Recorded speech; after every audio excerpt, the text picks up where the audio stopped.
Avez-vous déjà vu le film Idiocratie? Oui? Bon, sinon, en gros, c'est l'histoire d'un homme tout à fait banal qui se réveille après des années de coma. Et là, il découvre qu'il est devenu le plus intelligent de toute la société, à tel point qu'il finit même nommé président. Je ne suis pas très sûre de ce détail, mais il me semble en effet qu'il a été nommé président. Enfin, je poursuis. À l'époque, j'ai rigolé parce que c'était tellement grotesque, absurde, que c'en était drôle, vraiment. Et puis, les années ont passé.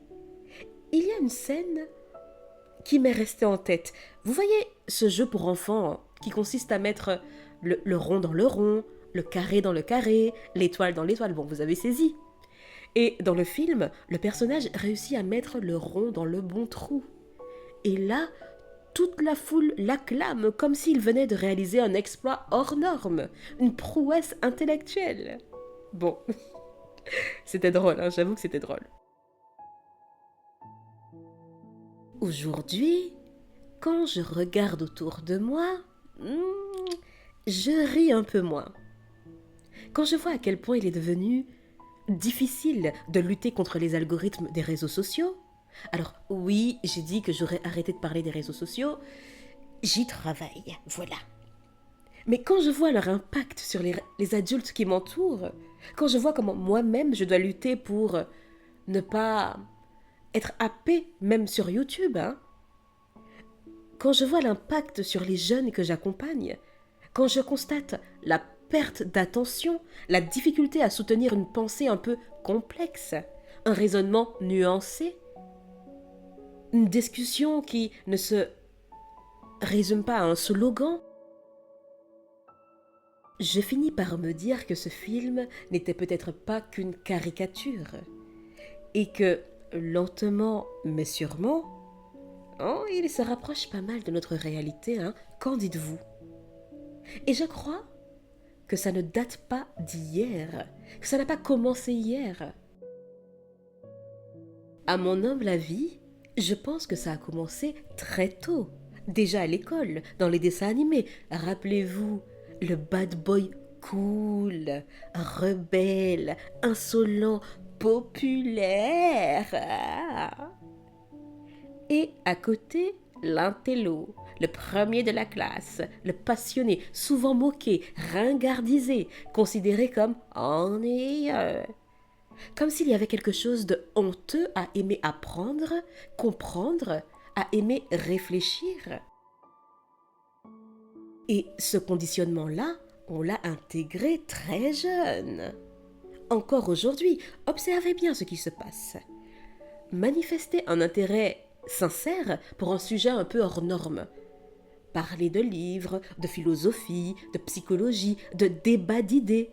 Et j'insiste sur des débats sains, pas des joutes d'ego.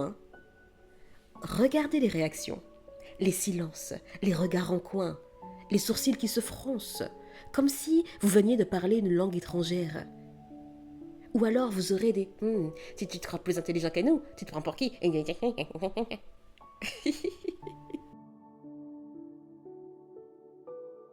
Il y a une forme étrange de suspicion autour de l'intelligence, autour de la curiosité. Comme si penser était devenu élitiste, à l'heure où pourtant l'information n'a jamais été aussi disponible. Comme si approfondir était menaçant. Comme si ralentir pour réfléchir allait à l'encontre du monde tel qu'il fonctionne aujourd'hui. Et pourtant, notre cerveau n'est pas fait pour consommer du contenu sans jamais digérer. Il n'est pas fait pour zapper toutes les 10 secondes, que dis-je, toutes les 3 secondes. Il n'est pas fait pour vivre sous perfusion de dopamine artificielle. D'un point de vue psychologique, ce qui se passe est très clair. Les algorithmes favorisent le contenu le plus émotionnel, le plus polarisant, le plus simpliste. Pas parce que c'est vrai ou que c'est plus juste, mais parce qu'il attire et retient l'attention. L'attention, cher ami, notre attention, c'est de l'or actuel aujourd'hui. Et votre cerveau, lui, adore ce qui est rapide. Oh, je m'inclus. Notre cerveau adore ce qui est rapide, prévisible, familier. Ça lui demande moins d'énergie. Résultat, la complexité fatigue, la nuance ennuie, la profondeur dérange. Et quand quelqu'un ose penser par lui-même, prendre le temps, poser des questions, refuser les raccourcis, il devient à part. Il devient oh, encore lui avec ces questions-là. Pas toujours rejeté frontalement, hein, mais doucement mis de côté, invisibilisé, étiqueté comme trop sérieux, trop intense, trop dans sa tête. Trop, il se croit plus intelligent que nous, hein, avec ses grosses lunettes. Si vous vous êtes déjà senti comme ça, laissez-moi vous dire quelque chose de très important.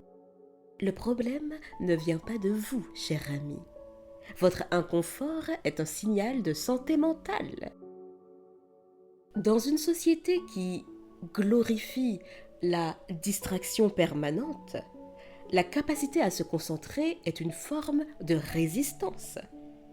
Dans un monde qui simplifie à l'extrême, aimer la complexité est un acte de courage. Et dans un environnement qui confond opinion et réflexion, prendre le temps de penser est presque subversif. D'ailleurs, ce podcast ne fait que survoler le sujet, volontairement, parce que certaines conversations demandent un cadre plus intime, plus protégé, un espace où on peut aller au fond des choses sans être caricaturé, sans être attaqué, sans devoir se justifier d'exister. Et c'est exactement la raison pour laquelle certains contenus sont destinés à une communauté privée. C'est d'ailleurs la playlist dans laquelle se trouve ce podcast. Mais ce n'est pas par élitisme, mais c'est par respect. Respect pour la profondeur des sujets. Respect pour votre intelligence. Respect pour votre besoin de sécurité psychique. La communauté en question n'est pas encore créée. Mais les sujets sensibles, tabous, inconfortables, ceux dont on ne peut pas parler partout, sont déjà disponibles sur mon site Un pas vers soi. Parce que tout ne peut pas être dit sur la place publique, noyé entre 2 vidéos virales et 3 polémiques stériles. Cher ami, j'ai une question pour vous et j'aimerais vraiment que vous y réfléchissiez. Quand avez-vous commencé à vous excuser de vous intéresser à des sujets hors normes, à minimiser ce que vous savez, à faire semblant de ne pas comprendre pour ne pas déranger? Vous n'êtes pas trop, vous êtes lucide. Et la lucidité, dans un monde qui préfère dormir, peut passer pour de l'arrogance. Mais ce n'est pas votre charge de vous rendre plus petite pour rassurer un système qui a peur de la pensée, qui a peur de points de vue différents, de personnalités différentes. Cher ami, continuez à lire, continuez à questionner, continuez à débattre sainement. Continuez à nourrir votre esprit. On ne nourrit pas que le corps. Et ça, même si ce n'est pas applaudi, même si ce n'est pas tendance, même si ce n'est pas rentable en termes d'algorithme. Parce que le jour où mettre un rond dans un rond devient une prouesse, parce que le jour où mettre un rond dans un rond devient une prouesse, ceux qui savent encore penser auront un rôle crucial à jouer. Vraiment, si vous n'avez pas encore vu ce film, je vous invite à aller faire un tour, à y jeter un œil. Je vous dis à bientôt, et d'ici là, imposez-vous!